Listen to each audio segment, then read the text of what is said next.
In the wee hours of the morning on March 9th, 1997, Shaquille O'Neal's mother, Lucille, got some devastating news. She found out that the famous rapper Notorious B.I.G.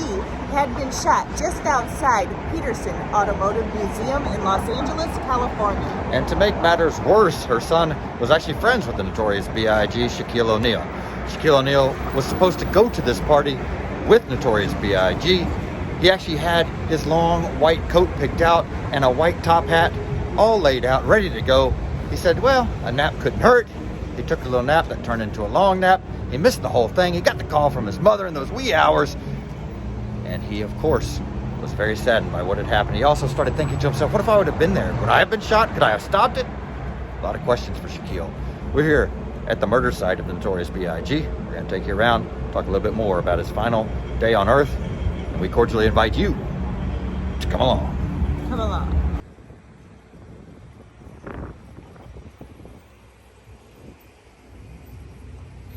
In February 1997, Notorious B.I.G. showed up here to LA to record a music video, Hypnotize, off of his upcoming album, Ready to Die.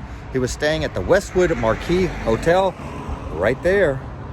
Nice, pretty old hotel there. It's still got the W on it, but it's not called Westwood Marquis anymore. It's now called W Los Angeles West Beverly Hills. He stayed there for quite a few days, actually, and decided to hang around after the music video to be here for the Soul Train Music Awards show.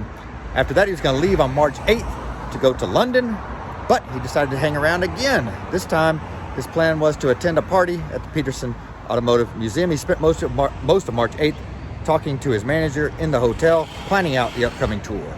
The night before he was gunned down, Biggie, whose real name was Christopher Wallace, watched his own appearance on the tape-delayed Soul Train Awards show in his hotel suite here.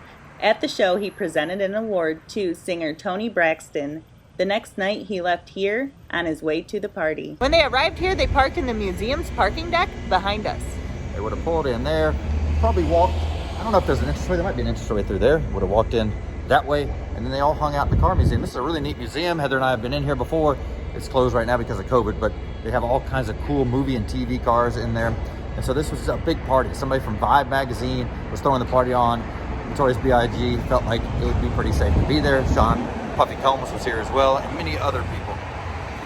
From all accounts, they had a great time at the party until the fire department showed up. When they realized there were too many people in there for fire code, they shut it down and threw everybody here outside. So they would have come back out here, gotten in the green Suburban that they were driving in. Of course, Notorious B.I.G. was in the passenger seat.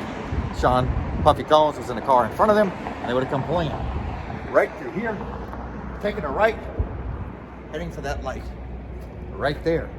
When Puffy got to the light, he was able to make it through at a yellow light, but Notorious B.I.G. was stuck right there at the light. Gregory G. Money Young was the driver of the green GMC Suburban Biggie hopped into. Two other people were in the back seat. As they were waiting at the light, two other vehicles showed up. One was a black car that was apparently seen outside the museum a bit earlier. Right before the shooting occurred, a white Toyota Land Cruiser came and made a sudden U-turn and tried to whip up and get behind the Suburban. That would have been right there behind that truck is where that would have happened. And then in this lane right here, that's when, just a second later, that Chevy Impala SS, dark one, came pulling up and would have parked right in that spot where we see this vehicle right here. It was apparently an African-American male. He was wearing a blue suit and a bow tie. He fired off the shots, then he took off, made a right here on Wilshire Boulevard, and disappeared into the night.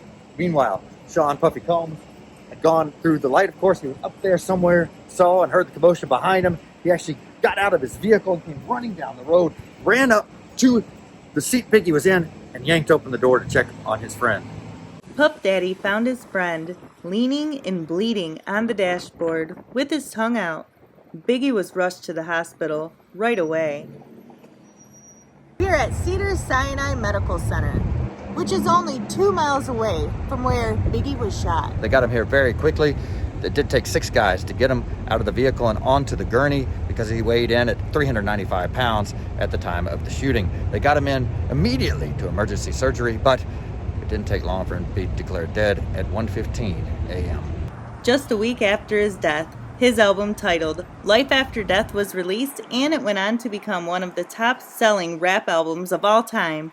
The murder has never been solved. Another tragic death of a celebrity whose life was ended way too soon at the age of 24. Yeah, such a young age to pass away at, and he done so much. Could have done a lot more. Y'all be sure to hit the like button, smash the subscribe button, and ring the notification bell so you can come along with us on future adventures.